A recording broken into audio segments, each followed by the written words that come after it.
Assalamualaikum warahmatullahi wabarakatuh. Baik, saudara sekalian, pada kesempatan kali ini kita akan berbicara tentang interaksi sosial. Apakah interaksi sosial itu? Interaksi sosial itu adalah proses hubungan antara manusia satu dengan manusia lain, atau antara kelompok satu dengan kelompok lain, atau antara manusia dengan kelompok yang lain. Kenapa bisa demikian, saudara sekalian? Karena sebetulnya bahwa yang manusia itu diciptakan tidak bisa hidup secara sendiri. Manusia juga merupakan makhluk individu sekaligus juga makhluk sosial. Sehingga manusia tidak bisa hidup secara sendiri di alam semesta ini. Manusia butuh orang lain. Maka dari itu, pada saat manusia ada di kondisi di lingkungan, maka individu ini pasti butuh orang lain. Sehingga akan melakukan interaksi dengan orang lain. Kemudian individu itu nanti akan berkumpul menjadi satu kelompok. Setelah interaksi itu berkumpul menjadi kelompok, maka nanti individu juga butuh berinteraksi dengan kelompok, dan kelompok butuh berinteraksi dengan kelompok lain. Sehingga pada saat kita belajar tentang interaksi sosial ini, apa manfaatnya buat kita, bahwa kita ternyata itu sangat dipengaruhi oleh lingkungan yang ada sekitar kita. Baik itu oleh kelompok kita, oleh orang lain, atau oleh lingkungan yang ada di sekitar kita.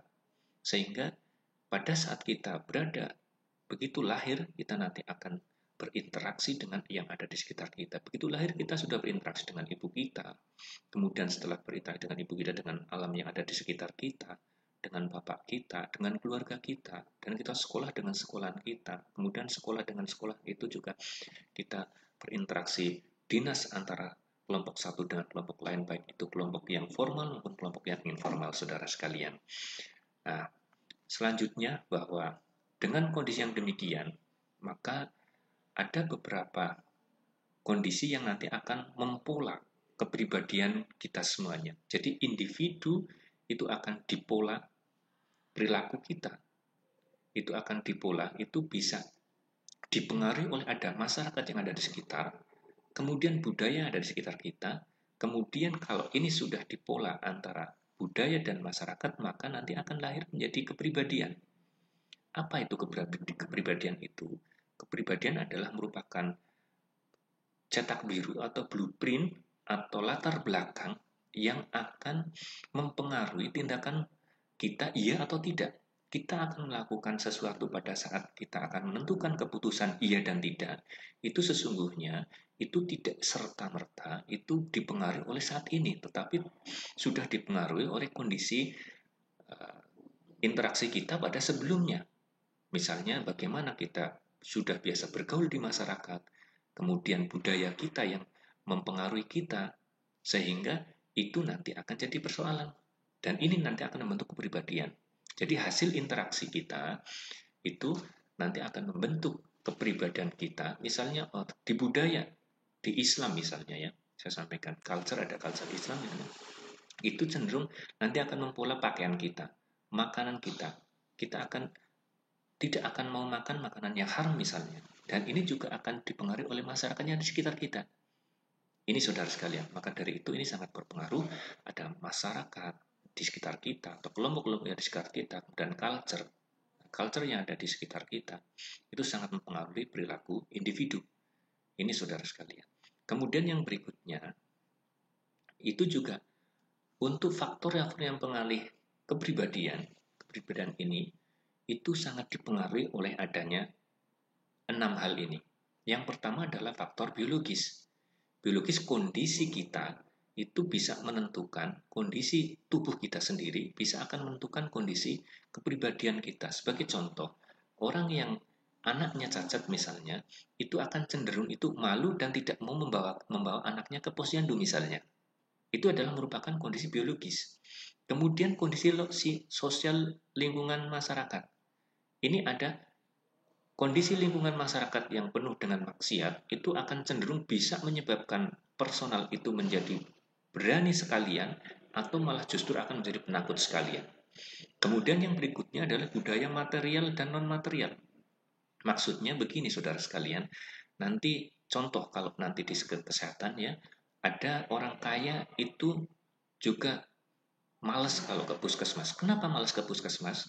Itu karena mereka gengsi ke puskesmas. Tetapi kalau orang miskin, itu males ke puskesmas bukan karena gengsi, tetapi mereka itu karena uh, tidak mampu, takut untuk membayar. Makanya ini budaya material non-material juga sangat mempengaruhi adanya personality. Kemudian faktor lingkungan fisik itu juga sangat mempengaruhi kondisi personality kita. Ini contoh, dari si bicara saja, nanti orang yang gunung, orang pantai itu bicaranya keras, lantang. Kemudian nanti orang yang di perkotaan itu cenderung nanti akan lebih pemberani. Di desa itu akan lebih pemalu. Itu lingkungan fisik. Kemudian berikutnya adalah lingkungan psikologis. Jadi dari lingkungan psikologis itu nanti ada beberapa kondisi yang ternyata mempengaruhi kondisi kepribadian kita. Misalnya adalah temperamen. Sudah terbiasa misalnya orang itu pemberani, itu ya nanti kalau kalau saat saat ada orang bertanya akan gampang mengungkapkan pendapat. Berikutnya ada perasaan misalnya. Perasaan. Orang yang sekarang misalnya sedang bersedih, ditanya itu kadang-kadang diam saja. Tapi sebetulnya mungkin dia bisa, tetapi karena sekarang perasaannya sedang sedih, terbawa dari kondisi lingkungan sedih, maka dia pada saat ditanya tidak bisa, tidak mampu mau mengungkapkan. Termasuk kemampuan studi, saudara sekalian. Orang yang ditanya misalnya itu memiliki kemampuan untuk menjawab karena memang dia tahu, apalagi dia pandai, makanya dia akan mampu mengungkapkan dan sebagainya. Maka dari itu, nanti pada saat saudara melakukan interaksi di dalam masyarakat, itu silahkan nanti dianalisis. Di kondisi masyarakat ternyata itu ada beberapa, misalnya kalau kita kita menjadi seorang kader kesehatan ya, itu ternyata ada masyarakat yang tidak mau datang ke pelayanan kesehatan. Itu apa penyebabnya? Bisa saja karena masalah biologis, bisa saja karena lingkungan sosial, bisa saja karena materi. Dia tidak datang kenapa? Karena misalnya dia sedang panen, nggak akan datang karena dia mementingkan kepanennya. Kemudian bisa berdasarkan ada kondisi fisik. Ini saudara sekalian, makanya saat interaksi itu sangat dipentingkan. Kemudian saudara sekalian, ada juga nanti di masyarakat untuk yang mempengaruhi kondisi interaksi kita itu juga ada namanya struktur budaya sebagai normatif. Apa yang disebut dengan budaya sebagai normatif? Bahwa budaya itu adalah merupakan background orang itu merupakan bertindak. Misalnya di sini ya, ada suatu budayaan orang, misal di rumah itu begitu melahirkan, setelah melahirkan orang itu tidak boleh makan yang pedas, tidak boleh makan yang asin. Walaupun saat dilakukan uh, edukasi di petugas kesehatan itu dia menyatakan mau, tapi begitu bergaul atau saat proses sosial di rumah itu interaksi dengan keluarganya, ternyata keluarganya masih menganut tentang norma adanya larangan untuk makan makanan tertentu pada orang yang baru melahirkan, maka kadang-kadang ini tetap tidak bisa dilakukan. Makanya memang kebudayaan itu bisa menjadi struktur normatif, saudara sekalian. Hati-hati apa yang harus dikerjakan, apa yang tidak boleh dikerjakan di masyarakat. Kadang-kadang ini bisa mengalahkan kondisi advice yang dari petugas kesehatan. Sehingga ini juga perlu diperhatikan dengan sangat. Karena ini nanti akan menjadi kondisi hubungan kita dengan klien kita. Silahkan nanti bisa dianalisis dari sisi pengkajian, sisi budaya harus betul-betul tergali dengan baik. Kemudian berikutnya, itu juga merupakan persoalan yang pada interaksi kita, itu ada kebudayaan dan masyarakat yang sifatnya turun-temurun, saudara sekalian. Jadi sifatnya turun-temurun. Jadi misalnya ada kebiasaan-kebiasaan tertentu yang ada di masyarakat itu tidak lepas dari kebiasaan keluarga yang sebelumnya. Maka dari itu pada saat saudara melihat adanya persoalan saat ini, itu tidak bisa terlepas dari persoalan struktur keluarga yang sebelumnya, misalnya dari kakek, nenek, ayah, cucu, dan sebagainya. Ini akan diturunkan. Misalnya ya, ini kakek menganjurkan atau anak ini merokok. Kenapa merokok? Ya karena di keluarganya merokok. Kemudian kenapa? ini merokok karena kakeknya merokok dan sebagainya. Dan ini sudah menjadi perilaku yang diturunkan. Makanya kalau susah kalau kita misalnya akan merubah satu perilaku yang memang itu sudah menjadi keturunan dari kekeluargaan.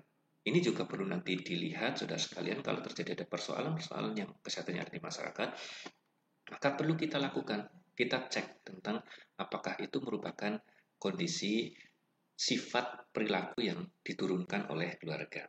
Kemudian nanti juga ada budaya yang mempengaruhi kepribadian kita.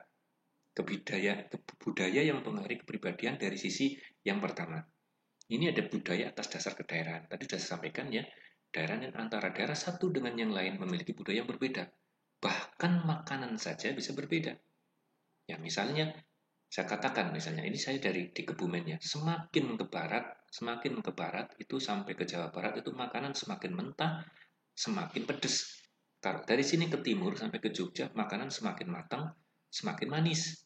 Nah, ini makanya ini juga merupakan salah satu unsur dari kebudayaan atas kedaerahan. Nanti ada makanan khas daerah, ada tempat tinggal khas daerah, dan sebagainya. Kemudian perbedaan cara pandang hidup desa kota.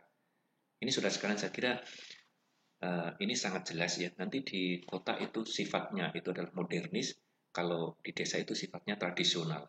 Maka dari itu nanti beberapa, kalau di desa itu sifatnya tradisional, makanya nanti erat sekali dengan masalah gotong royong. Sehingga nanti kalau kita memberikan interaksi dengan masyarakat di desa, memberikan komunikasi berantai mungkin akan bisa, tetapi kalau nanti di kota, informasi nanti segalanya itu bersifat formal, ya formal. Desa mungkin akan jadi informal karena masih kekeluarganya masih bagus. Kemudian berikutnya adalah kebudayaan kelas sosial. Kebudayaan kelas sosial itu adalah kebudayaan atas dasar misalnya kaya miskin, ya kaya miskin contohnya, ya si kaya miskin.